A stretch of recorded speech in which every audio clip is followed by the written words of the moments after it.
Okay, here we are at 6547 Middleboro Road in Blanchester, Ohio, and this is a 4-bedroom, all above ground, and 2.5 baths, full brick colonial, 2,486 square feet above ground on an 8.5-acre lot. A lot of land, a lot of good farming land around it too. So you see a lot of livestock down this road down here on Middleboro. And so it would be able to do that here as well. If you wanted any cattle or chickens and that kind of thing, it'd be kind of nice. And you have probably a good amount of, unlike the other house, you have a good amount of yard in the backyard, plus a barn on it. So that's kind of nice to have that kind of ability to do whatever you want with the barn in the backyard, which would be more private than having stuff in the front yard like the other one. But anyway, let's go take a look in. So outside, obviously you've probably seen, needs a little bit of work, cosmetic for the most part from what I've seen. I have not seen anything major.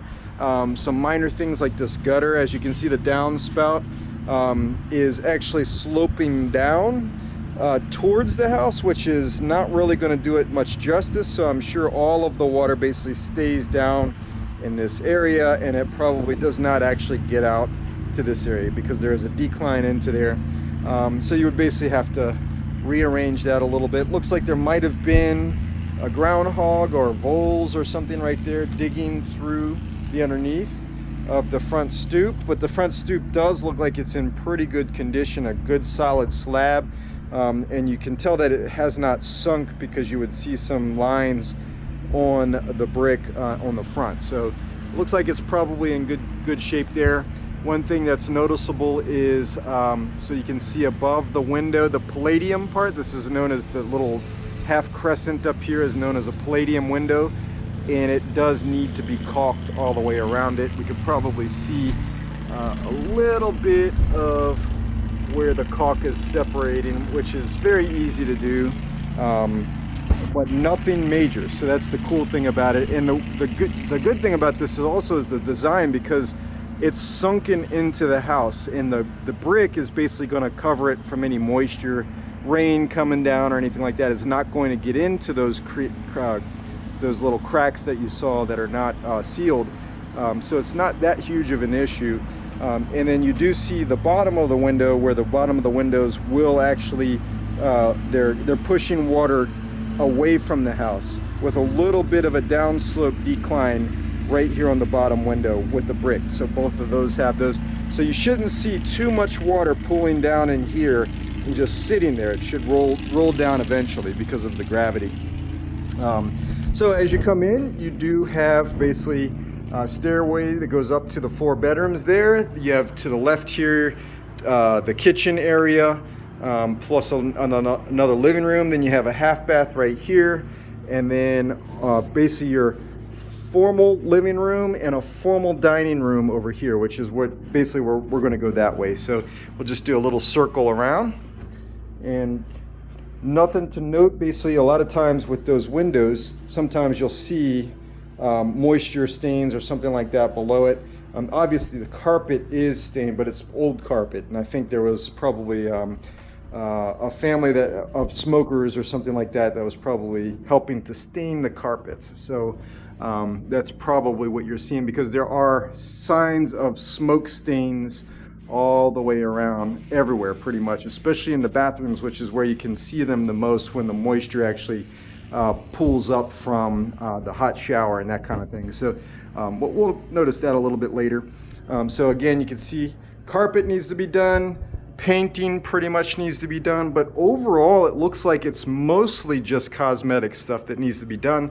You could probably paint this whole house with carpet for about $6,000, a little over $6,000, maybe to $8,000, depending on what you want to get done. And then flooring in here obviously is the old rolled out laminate flooring with an older print.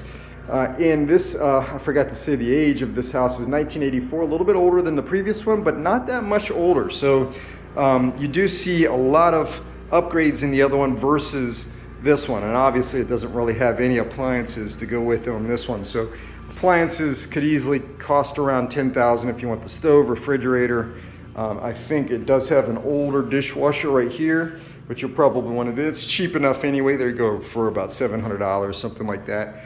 But plenty of space in here. This is that old farmer style colonial house where the other one was a little bit more open. This one's a little bit more closed off, but it's still pretty nice because it's big. You know, all the rooms are fairly big. This is your pantry right here.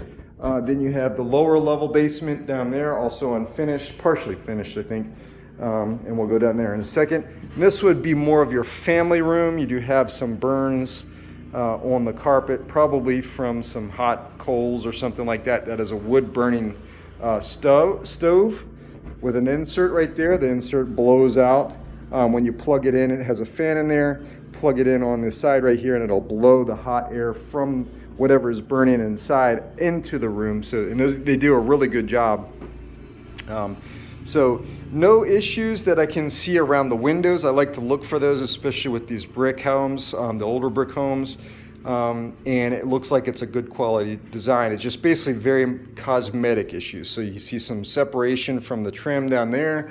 It does have crown molding all the way through that's all painted white, but it does have that staining. Again, what I do like about is the windows. Almost all the windows are these full-size windows. Those are good I think they're 5 feet high windows by probably 2.5 or 3 feet, which is kind of normal. So this would be the laundry, normal for these old colonials.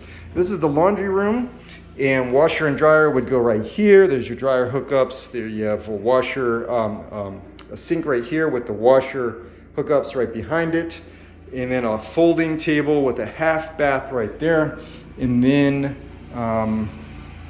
you have basically your 2-car garage in here that actually wraps around. So there's a good amount of space right here on the side to put another washer and dryer, as you can see right there, or a deep freezer, which you see right there, and then you have some insert cabinets with a pull down right here. What I like to look at in the garages is any kind of cracking, like major cracking. This is very minor right here that you can see right here.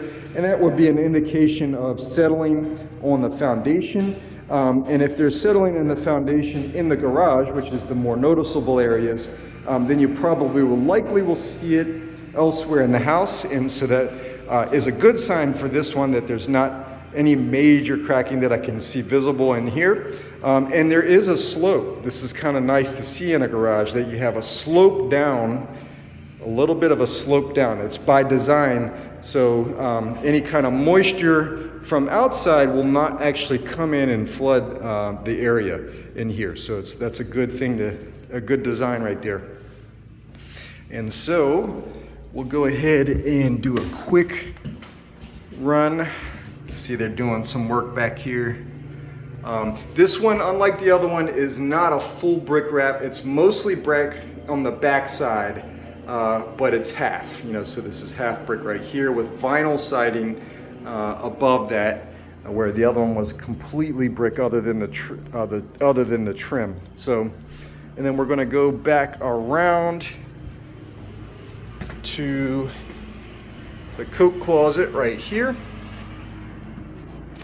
So I did mention that this is a 2.5 bath. So this is another half right here. So that toilet over in by the garage area, laundry room area, was not counted in the listing. So it actually sort of is a 2 full bath and a 2 half bath.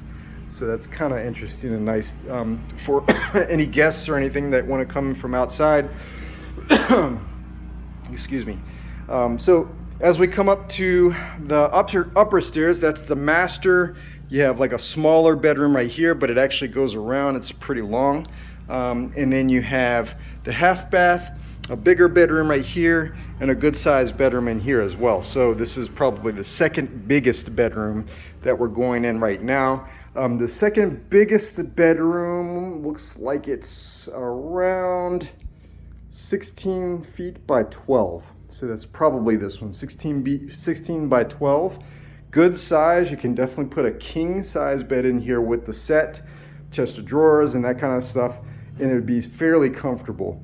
You wouldn't be able to put much else in that, but that's you know, in the newer homes, that's kind of the size of some of the master or primary bedrooms, is what a lot of people are calling them now. Master's sort of a outgoing term. But here is a full bath in here with the old tile flooring, also the old plastic type of sink right there with the old insert right here. So, you know, basically it looks like it's all functional. I don't see any issues. It probably all works. So the only thing that would really be required and necessary is the kitchen appliances. At this point, everything else looks like it's probably in working condition. I will say though that you can see, well, skylights, and I love skylights. I do prefer to have skylights.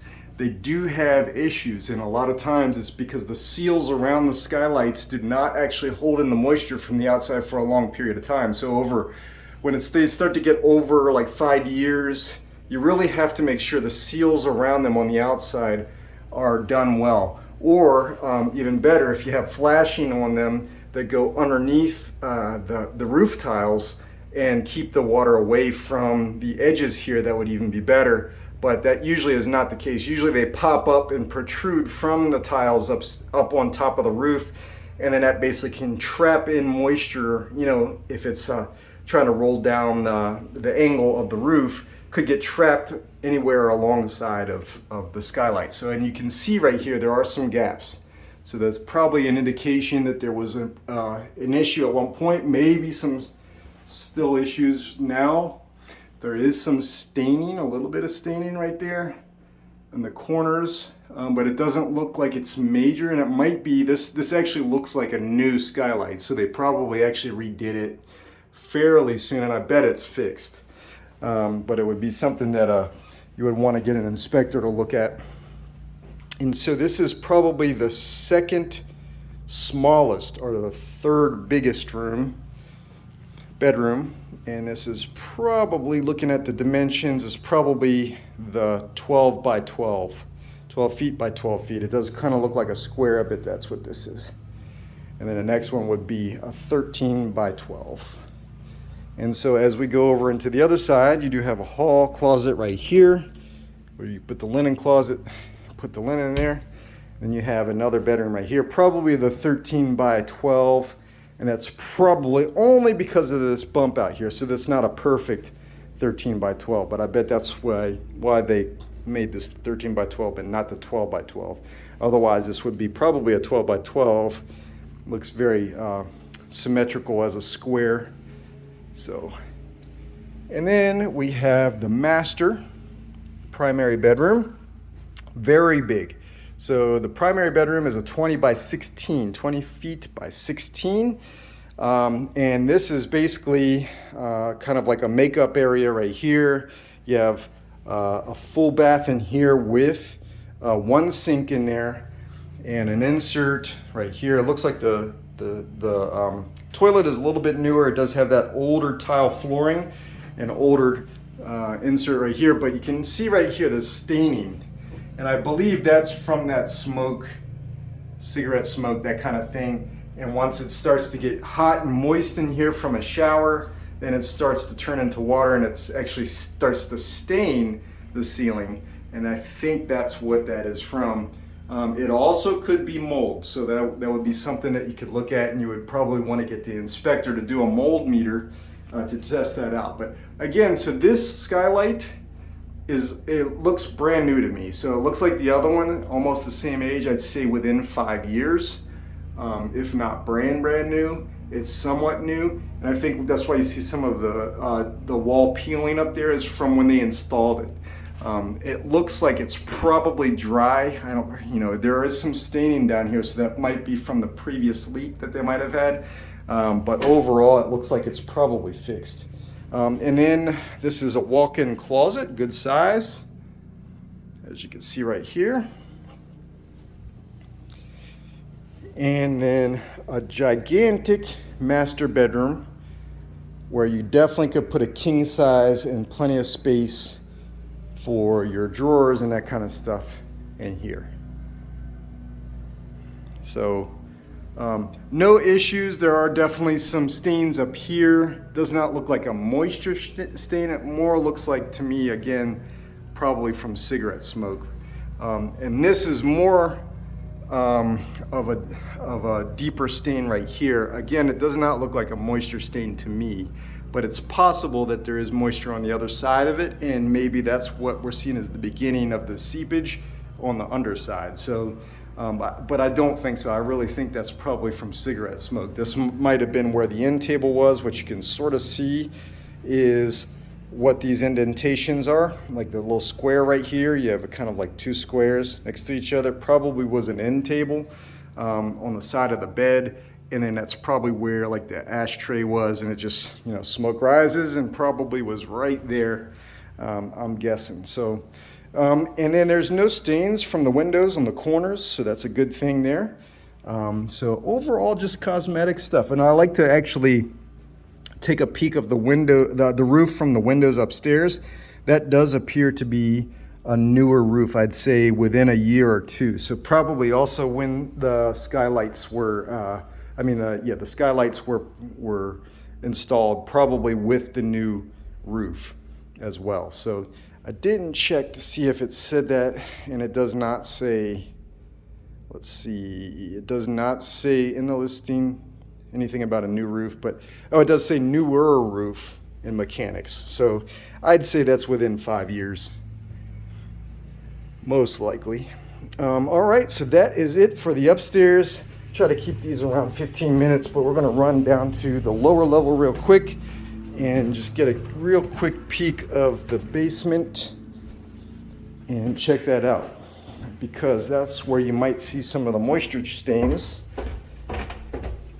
So one good thing about the basement is the concrete slabs. So this is the good sheets of concrete. They come in one big sheet, and they kind of have these big cranes that just drop them down in one sheet, and they just kind of put them next to each other all the way around.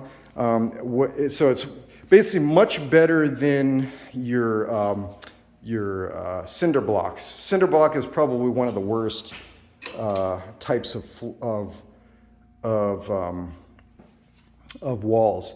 So I will say that this is basically some signs of moisture intrusion. All of these streaks right here means probably there is, and this looks like the front stoop. I'm guessing this is that front area where you come in at, maybe even just below, let's see, just below, where is this? This looks like it might, oh, you know what this is? This is under the fireplace. I believe this is the fireplace. And you do have some moisture coming down from the exterior of the fireplace, which that probably means that the fireplace is not flashed properly. And they probably need to redo it. They may have redone it, and maybe these are old stains, but you definitely see quite a bit of moisture that had come down underneath that fireplace. And I'm trying to get a good look underneath it. But that is what that is. And then there is some moisture right here on the ground. That's probably, looks like there's a bucket here. This is the water main in, and I don't know if exactly there's a leak on the line itself or maybe from the little spigot right there. It's possible, but that usually is very minor. I'm not too concerned about that. This would be the bigger issue if it's still active. And they can do a moisture meter from pillar to post to kind of check that to see if there's any active leaks or any current moisture. But that does look a little bit of mold right there. I think there was a little stain, that's right. I was gonna point that out. Little stain right here. It looks like it might have been mold pulling up right there as well. And so overall, the basement seems pretty good. It's not a full basement like the previous house, but it is pretty good. These look like that's a newer water. It's a 2011, not that new, I guess. So that's about half, a little over half of its age has been expended. Reliable lifespan has been expended. And I'm guessing this is older than that even. So this is the HVAC furnace. And yeah, it looks like 1993 maybe? That might be a 73. That doesn't look right. This house isn't even that old unless they actually took it from a different house. That's interesting, but that does look older to me too. I just don't know how old. I think that's actually older than the water heater, and that's 2011. So this is your sump pump. And the sump pump is not sealed, so it's not radon mitigated, but that's fairly easy to do. One thing about these basements around these smaller windows is you do usually see some cracking on the corners, and this does not have any that I've seen so far. So that basically means the concrete seems like it's pretty good. They poured it pretty well. It's a good solid mix, and they installed it fairly well as well. So what you see on that other side is the moisture stains dripping down. That would probably be from the flashing again around that fireplace. So, and then it looks like the electrical panel is a 200 amp, which is very good. And you have some expansion ability right here in there. And that looks like probably an alarm system or telecommunications potentially. But overall, the basement does not, I don't see any major issues. You know, it does look like they had some moisture at one point, and I do see some moisture stains on the wood, which is an indication that this whole basement probably had some moisture, and that was probably from that over there or the water main right there. But either way, you know, some of these older basements in the 1900 era, oh, there is some intrusion right here as well. So this was basically redone. This is your sewage system. So this was not the original sewer, because I don't think PVC was in back in then. I think this was probably, it might be actually, I think I'm wrong. This is probably the original, but this was redone right here. As you can see, this was they basically dug through it and repatched it, probably because there was moisture coming in from the front. And so again, this goes back to, remember when we were showing that downspout pushing the water away. That water is probably pooling up right on the other side right here, and this is what you're seeing, the result of it. You always want to divert water as far away from the house as possible, and it did look like there was probably water sinking in on that front area, and that probably, if this is the fireplace, I'm pretty sure, because I think that's the garage, the start of the garage on the other side of that wall. I believe this is the fireplace, and then this would probably be right around where, oh yeah, that half bath. This is probably plumbing for that half bath upstairs, and so this is that front area on the other side. So you probably do have some issues with water just pooling up over there. And then you have a nice little study down here area that's kind of walled in. And this does look like that's white mold.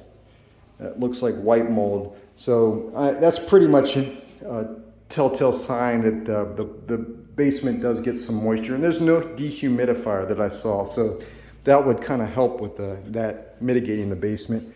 Again though, 1900, 1800 builds were designed to actually channel water right through the basement. So you know, it's a different perspective back then. But anyway, we're getting up to 23 minutes. I'll just go ahead and do the sign off here. So as always, if you have any questions, reach out to me. Howie with Home Experts Realty Team Next signing off. I hope you have a good day. Take care.